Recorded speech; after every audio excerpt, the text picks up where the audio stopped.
তেতিয়াতো ধৰণধৰ বসুমতাৰীদেৱে ইমান ধুনীয়াকৈ আমাৰ অসমখনৰ কথা ভাবিছিলে এতিয়া বিটিআৰৰ নেতাসকল অকল সেইখিনি এলেকাৰহে কথা ভাবে কি কাৰণত আমাৰ অসমখন এতিয়া ভাগ হৈ গ'ল যদি ধৰণধৰ বসুমতাৰীদেৱৰ দৰে যদি ভাবিলেহেঁতেন সকলোৱে আপুনি কি ক'ব খুৰাদেউ এই ক্ষেত্ৰত নহয় এতিয়া কথাটো হ'ল কি অসমখন এতিয়া ভাগ হোৱা নাই কিন্তু অসমৰ কিছুমান জনগোষ্ঠীয় নেতাৰ মানসিকতাটো অকমান হেৰি হৈছে মানে মিলা নাই ধৰক এটা সময়ত ভীমবৰ দেউৰী নাম শুনিছে আপুনি কমলাবাৰীৰ নাম শুনিছে ধৰণীধৰ বসুমতাৰী সমসাময়িক বহুতো তেনেকুৱা জনজাতি নেতা আছিল যে যিসকলে নেকি অসমখনৰ সামগ্ৰিক প্ৰগতিটো বিচাৰিছিলে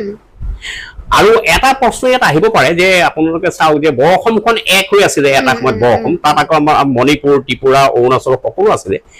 বৰ অসম গোট খাই 106টা সমষ্টি আছিলে বিধানসভা সমষ্টি মাত্ৰ সেই সময়ত যেতিয়া বৰ অসম আজি অকলে 126টা বিধানসভা সমষ্টি অসম বিভক্ত হোৱাৰ পিছত কিন্তু তথাপিও আমাৰ অসমৰ সমস্যা সমাধান হোৱা নাই কিন্তু 106টা সমষ্টি থাকোঁতেও আৰু যিবিলাক আনুষংগিক সমস্যা আছিলে সেইবিলাক সমস্যা কিন্তু সেই সময়ৰ নেতাবিলাক সিমান শিক্ষিত নাছিল যদিও অত্যন্ত দূৰদৰ্শী আছিল তেওঁলোকে কিন্তু সেই সমস্যাবিলাক সমাধান কৰিছিল আৰু এটা প্ৰশ্ন আহিব যে সেইবিলাক কিয় বিভক্ত হৈ গ'ল সেই সময়ত জনসংখ্যা বৃদ্ধি ৰাস্তা ঘাটৰ মানে কিছুমান মানে যোগাযোগৰ কথা গতিকে তেনেকুৱা ক্ষেত্ৰতো তেনেকে আমাৰ ৰাজ্যবিলাক বিভক্ত হৈ গৈছিল মিজোৰামৰ কথাই কওক আপুনি নাগালেণ্ডৰ কথা কওক মণিপুৰৰ কথা কওক কিন্তু এইটো নহয় তাৰ মাজতো কিছুমান কথা আছে আমাৰ এছাম ৰাজনৈতিক নেতাই জনজাতিৰ ওপৰত কিছু ক্ষেত্ৰত আমি যিটো অধ্যয়ন কৰি পাইছোঁ কিছু ক্ষেত্ৰত কিছু উপহাসমূলক দৃষ্টিভংগীৰে চোৱাৰ কাৰণেও তেওঁলোক কিছুমান ক্ষুণ্ণ হৈছিলে কিন্তু সেইবুলিও ভৌগোলিকভাৱে তেওঁলোক যদিও আঁতৰ হৈ গ'ল আজি আপুনি শুনি আচৰিত হ'ব যে মোৰ ঘৰ গহপুৰত মোৰ কাষতে অৰুণাচলৰ মানুহৰ আমাৰ প্ৰতি যিটো মৰম বা মোৰ বন্ধু আছে মণিপুৰত মিজোৰামত সেইবিলাকৰ যিটো আমাৰ মৰম আগৰ আমি সেই কথাবিলাকৰ দেউতা ককাহঁতৰ দিনৰ কথাবিলাক আমি ভাৱ বিনিময় কৰি আজিও কিন্তু আমি আন্তৰিকভাৱে একেই আছো কিন্তু এই বস্তুটো আমি অসমৰ পৰা আৰম্ভ কৰিব লাগে আমি অসমখন আটাইতকৈ এতিয়া এইখনৰ ভিতৰত ডাঙৰ ৰাজ্য বা জ্যেষ্ঠ ভাতৃ হিচাপে বা হাত ভনী ডাঙৰ বায়েক হিচাপে আমি আচলতে সেইটো আমি হাতটো আগবঢ়াব লাগে সেই হাত আগবঢ়োৱাৰ ক্ষেত্ৰত কিন্তু পদ্মনাথ গোহাঁই বৰুৱা দৃষ্টিভংগী ভাল আছিল গতিকে সেই তেনেকুৱা দৃষ্টিভংগীবিলাক আমি ল'ব লাগে আৰু তেনেকুৱা ল'লে কিন্তু আমাৰ সেই সম্প্ৰীতিটো আমাৰ থাকিব আৰু ভৌগোলিকভাৱে ৰাজনৈতিকভাৱে ভাগ হোৱাটোৱে এইটো নুবুজায় যে আমাৰ মাজত একতা নাই বুলি আপুনি আজি নিশ্চয় গম পায় যে নাগালেণ্ডতো আমাৰ এতিয়া সাহিত্য সভাৰ তাত শাখা আছে গতিকে আমাৰ সম্প্ৰীতি অটুট আছে বুলি ভাবোঁ কিন্তু আমাৰ সামগ্ৰিকভাৱে আমাৰ বিভক্ত অসমখনক কিন্তু সমস্যাৰে জৰ্জৰিত হৈ আছে এইবিলাক সমস্যা সমাধান কৰিবৰ কাৰণে কিন্তু আমাৰ ৰাজনৈতিক কূটকৌশলটো অত্যন্ত বহুত মানে পাৰদৰ্শিতাৰে আগবাঢ়িব লাগিব তাৰমানে আমাৰ ৰাজনৈতিক নেতাসকল এতিয়াও ৰাজনৈতিকভাৱে পৰিপক্ক নহয় নেকি খুৰাদেউ সেইটো কৰে ঠিক সেইভাগে কথাটো মই ক'ব নিবিচাৰোঁ চাওক দে এটা কথা আছে আমি মানে সাহিত্য সংস্কৃতিৰ লগত জড়িততো উত্তৰণ আমাৰ তেনেকৈ ঘটিছে আমি এতিয়া ধৰক আমি অসমৰ যিবিলাক কাম কৰিছিলোঁ ছাত্ৰ অৱস্থাত সেইবিলাক আমি সাহিত্যৰ যোগেদি সংস্কৃতিৰ প্ৰভাৱত পৰিছিলোঁ বিজ্ঞজনৰ প্ৰভাৱত পৰিছিলোঁ ভাৰত স্বাধীন হোৱাৰ আগতে মানুহবিলাকে দেশখনক খুব ভাল পাইছিল ভাৰত যেতিয়া স্বাধীন হোৱাৰ আগত গোটেই মানুহবিলাকৰ ত্যাগটো ভাৰতৰ কাৰণে উৎসৰ্গা কৰিছিল কিন্তু ভাৰত স্বাধীন হোৱাৰ পিছত আমি মানুহবিলাকে নিজকে বেছি ভাল পাবলৈ ল'লোঁ ঠিক তেনেকৈ ৰাজনৈতিক নেতাবিলাকৰ চিন্তাটো এনেকুৱা হৈ গ'ল যে জনগোষ্ঠীয় ভিত্তিক নেতা হ'ব পাৰোঁ নেকি অপৰিপক্ক বুলি মই ক'ব নিবিচাৰোঁ আমি জনগোষ্ঠীয় ভিত্তিত সাম্প্ৰদায়িক ভিত্তিত নেতা হ'ব পাৰোঁ নেকি তেনেকুৱা এটা কিন্তু মানসিকতা গঢ় লৈ উঠিছে বুলি মই এটা অনুমান কৰোঁ সেইকাৰণে হয়তো আজি ধৰণীধৰ বসুমতাৰীৰ ঠাইত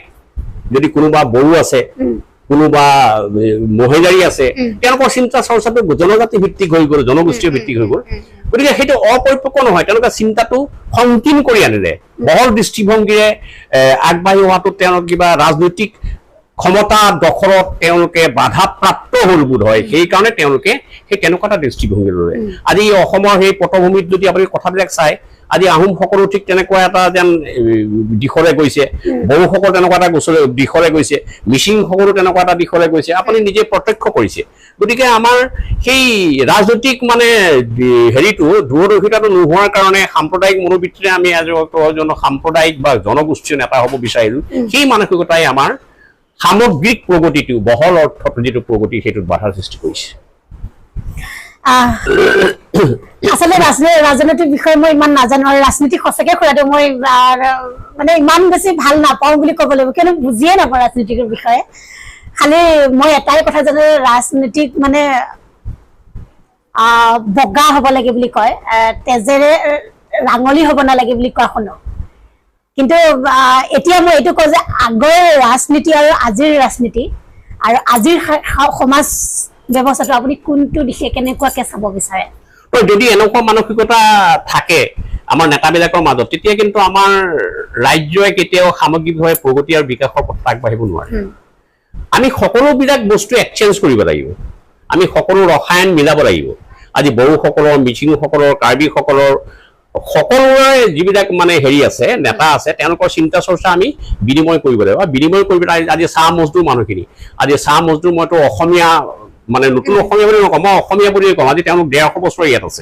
আজি মাৰোৱাৰীবিলাকে 150 বছৰ আছে গতিকে তেওঁলোকৰ কণ্ট্ৰিবিউশ্যন আছে আজি জ্যোতিপ্ৰসাদৰ যিটো ইয়াত ত্যাগ জ্যোতিপ্ৰসাদ আগৰৱালাৰ সেইটো ত্যাগটো আজি তাইখন অস্বীকাৰ কৰিব নোৱাৰি গতিকে সেই সকলোৰে ত্যাগটোক লৈ পেলাই আমি আগবাঢ়ি গ'লে আমাৰ অসমখন ভাল হ'ব কিন্তু জনগোষ্ঠীয় ভিত্তিক সাম্প্ৰদায়িক ভিত্তিক ধৰ্মীয় ভিত্তিত যদি আমি কথা কওঁ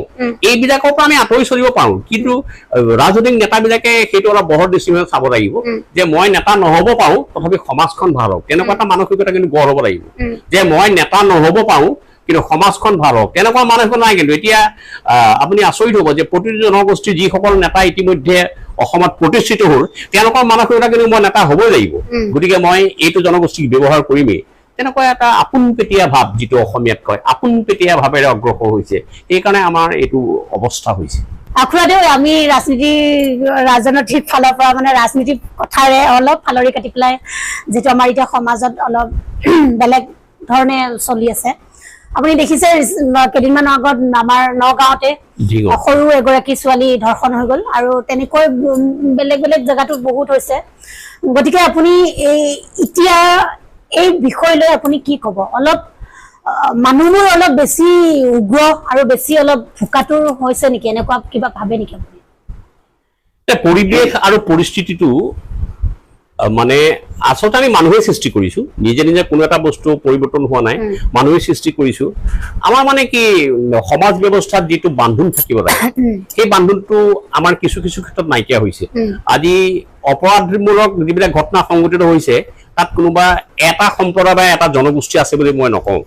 আৰু অপৰাধী কোনোবা জনগোষ্ঠী ভিত্তিক মানে জন্ম নহয় অপৰাধী গতিকে সমাজৰ বিভিন্ন অভাৱ অনাটন বা ব্যক্তিগত জীৱনত তেওঁলোকে পোৱা শিক্ষা সংস্কৃতি সংস্কাৰ যিটো কয় এতিয়া হিন্দীত মানে সংস্কাৰ মানে এতিয়া হিন্দী বড়ো মানুহবিলাকে সংস্কাৰ শব্দটো অসমত বহুত প্ৰয়োগ কৰিছে সেইবিলাক নোপোৱাৰ কাৰণেও মানসিকতাবিলাকৰ অলপ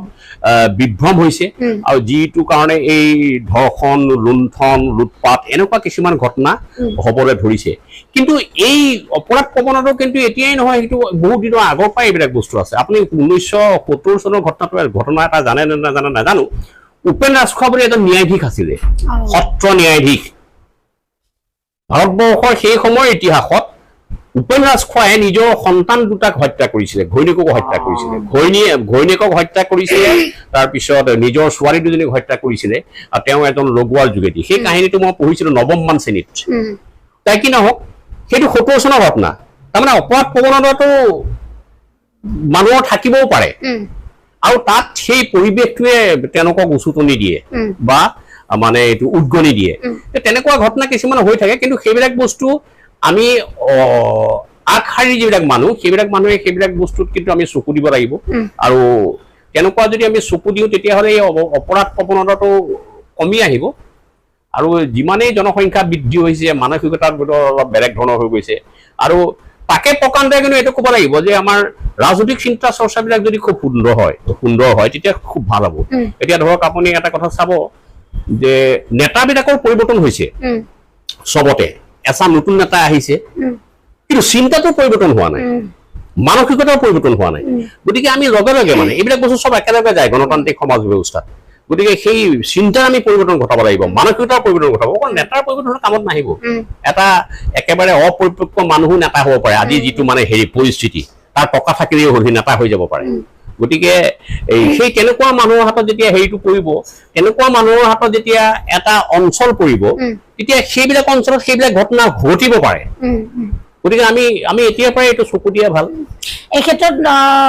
মাক দেউতাক অভিভাৱকসকলেও সচেতন হোৱাটো আমি দৰকাৰ বুলি ভাবো। আপুনি কি ক'ব এই ক্ষেত্ৰত? কি মেছেজ পঠাব মাক দেউতাকসকললৈ? যিহেতু শিক্ষাটো আমাৰ ঘৰৰ পৰাই, মা দেউতাৰ ফালৰ পৰাই আমাৰ আৰম্ভ হয়। নহয়, এতিয়া চাওক, সেই কথাটো আপুনি কোৱাত মই একমত যে মাক দেউতাকসকল সচেতন হ'ব লাগিব। এতিয়া মানে মই নিজে উপলব্ধি কৰিছো এটা পৰিৱেশ, যে মোৰ গাঁৱতো আছে তেনেকুৱা মানে উদণ্ড ল'ৰা। মই সি ভৱিষ্যতে যে এটা জঘন্য কাম কৰিব সেইটো কোৱা নাই, যিটো ধৰ্ষণ বা উৎপাত কৰিব সেইটো কথা কোৱা নাই, কিন্তু এনেকুৱা এটা পৰিস্থিতি আহিছে মোৰ গাঁৱত থকা উদণ্ড ল'ৰাটোক মই এতিয়া মোৰ গাঁৱৰ যদি মই সচেতন ব্যক্তি হয়, মোৰ গাঁৱত থকা সেই উদণ্ড ল'ৰাটোক গৈ পেলাই ক'বগৈ লাগিব যে ভাইটি তুমি বেয়া নহবা আৰু তুমি ভাল হোৱা, আৰু তুমি যদি ভাল নোহোৱা কিন্তু মোৰ ল'ৰাটো বেয়া হ'ব। তেনেকুৱা মানে পৰিস্থিতি আহিছে। গতিকে সেই পৰিস্থিতিটো আহিছে কি কাৰণে, যে আমি তাকো এটা পৰিৱেশ দিব পাৰিব লাগিব, যিটো গাঁৱৰ মই উদণ্ড ল'ৰা দেখিছো। গতিকে তাক আমাৰ দায়িত্ব আছে, তাক আমি বেয়া হ'বলৈ এৰি দিব নোৱাৰিম। আমি তাক ক'ব লাগিব তুমিও ভাল হোৱা, মোৰ ল'ৰাটো ভাল কৰিব লাগিব। এনেকুৱা দৃষ্টিভংগী ল'ব লাগিব অভিভাৱক হিচাপে। এইটো ক্ষেত্ৰত দায়িত্ব তেখেতসকলৰো আমাৰ সকলোৰে আছে, আৰু আমি সকলোৱে দায়িত্ব পালন কৰিব লাগে। এইটো সকলোৰে আছে। আমাৰ সমাজত যিসকল মানুহ আছে, এখন সমাজত অভিভাৱক হিচাপে মোৰ দায়িত্ব কৰ্তব্য আছে, আৰু এইখন গাঁৱৰ এজন মানুহ হিচাপে মোৰ দায়িত্ব আৰু কৰ্তব্য আছে। গাঁৱৰ ল'ৰা এটা বেয়া হৈছে, তাক আমি বেয়া হ'বলৈ এৰি দিব নোৱাৰো। আমি তাক ক'ব লাগিব তুমি বেয়া নহবা, মোৰ ল'ৰাটোও বেয়া হ'ব, তুমিও বেয়া হ'ব, দুইটাই ভাল হোৱা, তুমিও ভাল হোৱা। সেইষাৰ কথা ক'ব লাগিব যে মোৰটোৱে ভাল হওক, তোমাৰটো বেয়া হৈছে বেয়া হৈ যাওক। এনেকুৱা এটা সংকীৰ্ণ দৃষ্টিভংগী পৰিহাৰ কৰিব লাগিব, তেতিয়া সমাজ ভাল হ'ব। আৰু সমাজৰ অন্যতম উদ্দেশ্যটোৱে হৈছে সেইটো, আমি নামঘৰলৈ যে যাওঁ, আমি গীৰ্জালৈ যাওঁ, আমি যে মছজিদত যাওঁ, যে সকলোৰে মংগলৰ কাৰণে যাওঁ। যদি নামঘৰৰ মংগলৰ কাৰণে যাওঁ, আমি সমাজখনত যিমান দিন জীয়াই থাকিম, গাঁওখনত যিমান দিন জীয়াই থাকিম, গাঁৱৰ এটা বেয়া ল'ৰা যদি আমি ভাবিছো, তাক আমি চবে কিয় নকওঁ তুমি ভাল হোৱা, তোমাৰ যদি অসুবিধা আছে আমি দিওঁ, ইজনে সিজনে আমি সহায় কৰোঁ। এটা আপুনি চাব, আমাৰ ভাৰতবৰ্ষৰ এইখিনি মানুহৰ মাজত এটা বৰ ডাঙৰ গুণ আছে, এইটো লক্ষ্য কৰিব। এটা মাৰোৱাৰী মানুহে যদি ক'ৰবাত ব্যৱসায় কৰি থাকেগে, সেই মাৰোৱাৰী মানুহটো যদি ব্যৱসায়ত উন্নতি নকৰে, কিবা কাৰণ তাৰ যদি লোকচান হৈছে, সেই মাৰোৱাৰী মানুহটোক কিন্তু কাষৰ মাৰোৱাৰী বিলাকে কয় যে তোমাক কিমান পইচা লাগে, তুমি কিন্তু দোকানখন উঠোৱা। এইটো ভাৰতবৰ্ষৰ মাৰোৱাৰী সমাজৰ কিন্তু আটাইতকৈ মানে ডাঙৰ শিকিবলগীয়া কথা। গতিকে সেই তেনেকুৱা দৃষ্টিভংগী আমি গ্ৰহণ কৰিব লাগিব। একতা বুলি ক'ব লাগিব তেখেত। হয়, একতা। আমাৰ এই একতাটোৱে ক'ব বিচাৰো, আমাৰ মানুহৰ এই একতাটো ইমান অভাৱ কিয় খুৰাদেউ? আপুনি কি ক'ব, কি মেছেজ দিব তেখেতসকললৈ? মই আপোনাক ক'লোৱেই যে আমাৰ মানে এতিয়া গোটেই সামাজিক মেচিনটো যিটো ইঞ্জিনিয়াৰ, মানে চিফ ইঞ্জিনিয়াৰ হৈছে মানে ৰাজনৈতিক নেতাবিলাক। সামাজিক মানে যিখন আমি যদি ৰেলত গৈ আছো, সেই ৰেলখনৰ মানে ড্ৰাইভাৰ যিকেইজন সেইকেইজন ৰাজনৈতিক নেতা। গতিকে সমাজৰ প্ৰতিটো দৃষ্টিকোণ তেওঁলোকে লক্ষ্য কৰি পেলাই মানে সমাজৰ প্ৰতিটো পৰিৱেশ যাতে ভাল হয়, এইটো কিন্তু ৰাজনৈতিক নেতাবিলাকে সেইবিলাক কথা নিজে নিজে ভাবিব লাগে, পৰিস্থিতি অধ্যয়ন কৰিব লাগে, নিৰীক্ষণ কৰিব লাগে, কৰি পেলাই তেওঁলোকে ৰাজনীতি কৰিব লাগে। তেওঁলোকে কিন্তু সেইটো নাই কৰা আজিৰ তাৰিখত। আজিৰ তাৰিখত ভাবিছে যে মই কিয় নেতা হোৱা নাই, এইটো নেতা হৈ গ'ল। তেনেকুৱা এটা মানসিকতা লোৱাৰ কাৰণে সমাজত বিভিন্ন ধৰণৰ বিশৃংখলতা আহিছে। গতিকে আমাৰ নেতাৰ যদি চিন্তাৰ উন্নত হয়, নেতাই যদি চিন্তাৰ পৰিৱৰ্তন কৰে, তেতিয়াহ'লে যে অৱশ্যম্ভাৱী অসমৰ আমূল পৰিৱৰ্তন হ'ব, মই কিন্তু বৰ আশাবাদী মানুহ।